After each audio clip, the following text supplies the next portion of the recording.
The first morning that I turned up at Tollgate Primary School, I took one look at the building. It was run down, it was bleak, it was unattractive.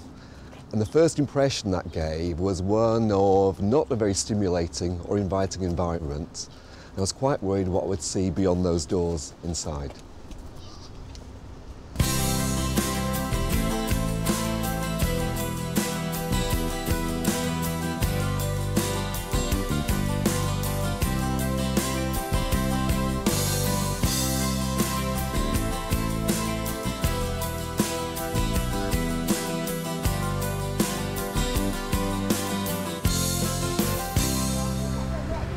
Good morning, morning.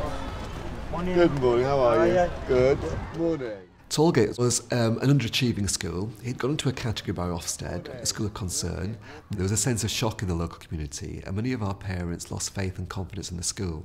And therefore, their first action was to remove their children to neighbouring primary schools. And obviously, that caused a buzz in the local streets and community around here, and the school very quickly got a very poor reputation. As a parent, I would say that I wanted the best for my children, but probably I wasn't getting it. Good morning. Well, 4 years ago, the school was different. And at that time, I had no choice but putting my children into this school. Hello, Afsar. How are you? How are you? Morning. I had to market the school because if the school was going to be viable and stay open, we needed a healthy pupil role.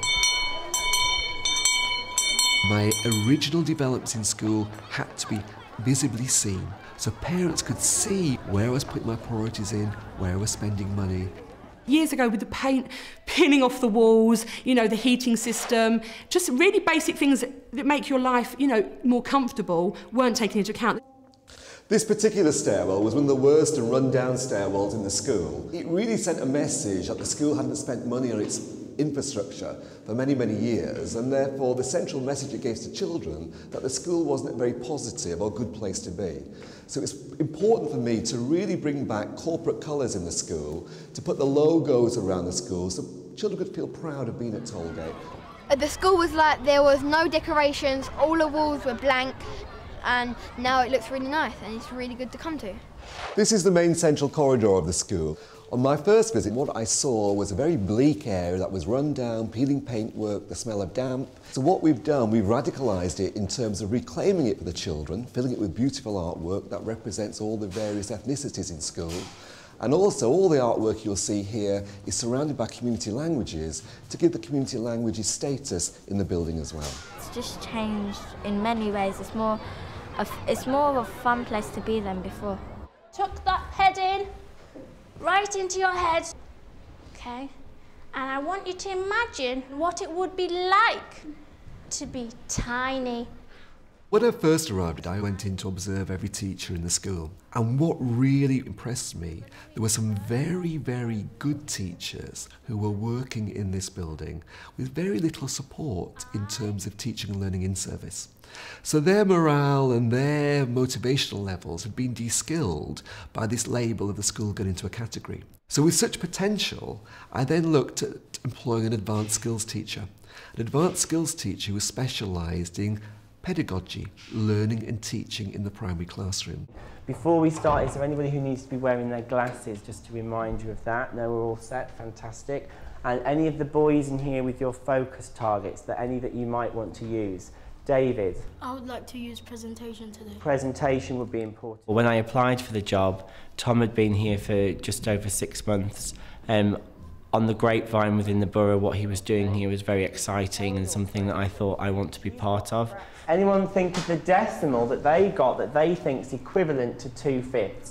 Nadia? 0.4. Okay, can anyone explain to me how they think Nadia arrived at that answer of 0.4? Maisha? If you times the denominator by 2, which is 10, and the numerator by 2, which is 4, it's... In a school on a road to recovery like this, there's no such thing as satisfactory teaching. Our children need good teaching or better.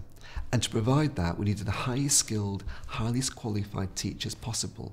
And that was going to be expensive. So I really applaud my governors because they were brave and they were willing to put money on the table. Maisha took 2/5 here. She converted... We're willing to give incentives to teachers to attract teachers down to this school, knowing that they were going to take a risk with their professional career. And then if you think about it in terms of our units, our tenths and our hundreds, the school had been in a position where teaching hadn't been as strong as it could be. Make this into a place value. We did find, when we did our initial audits at the start, that modelling was absent from most of the lessons observed. And I think it's kind of when schools are overloaded and there's lots of pressure, they're kind of trying to fight all corners at once. Okay, happy with that? Well done.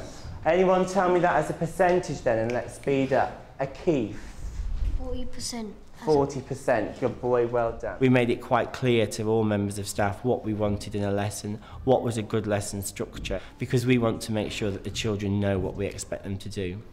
I want you to think about what you could do if you were tiny. When I first started, Roxana was an NQT. I worked alongside Roxana, co-team planning, team teaching and delivering demo lessons as and where appropriate. I was tiny. I will go to a house and do some toys. Okay, what would we always start our sentences with?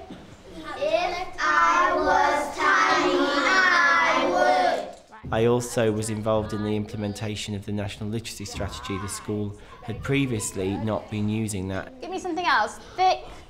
What could this be? Monica? Jelly. Jelly. With the literacy strategy and everything that it brought with it in terms of the way in which you deliver a lesson and lesson structure, we were able to redefine lesson structure across the school and actually raise the bar with regard to the learning and teaching skills that we wanted.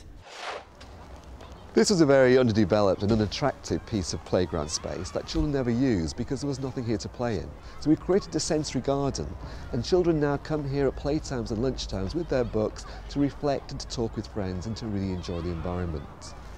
I like it now because we've made some new things, like here where we read quietly.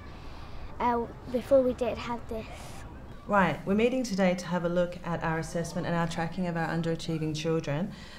We've been tracking these children carefully for the last 2 terms. We're actually looking at our green children. These are the children who are making good progress.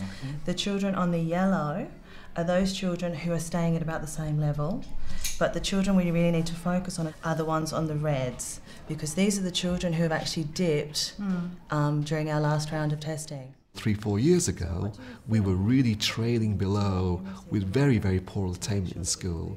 Key Stage 2 SATS results, for example, in the 40% range. 3 years on now, our Key Stage SATS results are in the 80% range. The difficult thing is the sustainability of that. So we're very thorough and diagnostic in our assessment data to make sure that we can really challenge each cohort to move them on in progressive and continuous units. Previously in assessment, we didn't have actually a very good structure for tracking the children on a one-to-one basis. So what we've actually developed in literacy, maths and science is actually tracking the children every term to make sure that their levels are staying the same and colour-coding them, and then involving teachers in that process by having meetings with them every half term to actually assess what strategies we can put into place to make sure that they're achieving. This was a very run-down hall with peeling paintwork, damp again. So what we decided to do was to theme it every term. This term's theme is healthy eating, and very cleverly the teachers and all the support staff get together to disguise what's actually underneath here. And what's actually underneath here is peeling paintwork. So they've been very clever at revitalising a dead area in the school and making it really vibrant and attractive for children. I remember originally when we had our discussions about display being big, bold, exciting and brave, it caused a lot of concern for a lot of staff. And looking back, I should have realised that perhaps that's quite threatening, taking people out of their comfort zone. But we jumped in it together and we got outside local authority advice and support. And once we had one prototype that people could see visually and buy into it, then we started to roll it out across the school. Okay, we'll look at our learning objectives. We're going to begin our session by rehearsing the ability to convert fractions, decimals and percentages mentally. So building AFL in the school has been fundamental in the school's transformation. It gave teachers an opportunity to tighten up their objectives, and in tightening objectives it led to clear and precise success criteria. Our success criteria: we will know how fractions can be converted to decimals and percentages by considering place value. Are you ready? Yes. Okay, off you go. Tell your friend next to you. That not only supported the teachers by scaffolding their modelling process, but then it gave children the tool to measure their own progress in the course of a lesson in order to meet the lesson objective. Okay, can you show me? 3, 2, 1, show me on your boards. Who can tell me the fraction on there? Afsar. That decimal is 1/4. Okay, Afsar, can I challenge you here? Can I ask you, what would another fraction be that's a similar equivalence to 0.25? 2/8. 2/8, well done. Okay, a percentage then that's equivalent to 0.25. Munasar. 25%. Okay, everybody, thumbs up if you agree with Afsar's answer and Munasar's answer. Okay, that's thumbs up from everybody. Well done. Get ready for your next discussion. One of the big things for me is embedding AFL across all classrooms. We've got some very, very good, effective practice in assessment for learning that is quite outstanding in some rooms, but I wanted to have that shared across all classes. I think where I've seen it is really good is when the children self-assess and the teachers use questioning to ascertain whether children really have understood. And I think when that's done in some classrooms, it's excellent, and where it's falling down on is in other classes, the satisfactory lessons. That's probably best met through team teaching. Yes. And teacher modelling. As we haven't set the staff meetings yet, then put some of this into our staff meetings. In so many schools where 1 or 2 year groups are out of sync with the others in terms of progression, in terms of types of teaching, I didn't want that to happen here.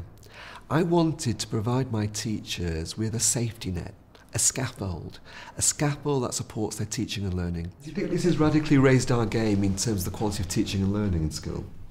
Oh, definitely, because I think it's opening people up to using different ways of teaching and teacher modelling and things like that, definitely. And if I was to make an assessment in terms of the impact for children's learning, they were saying they felt they knew about their own learning. Especially when they can reel off all their own levels now and things like that.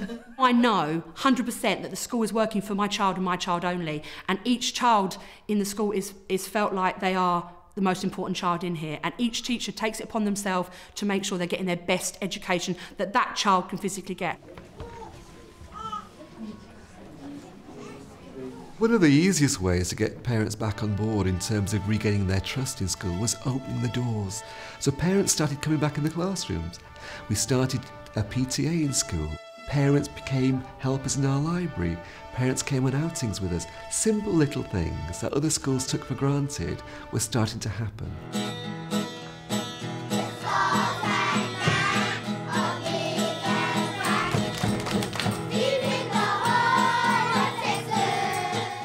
I think that's what a school should be, that a child is enveloped with absolute exceptional practice through their journey from a young tot, 3 years old, right through to 11.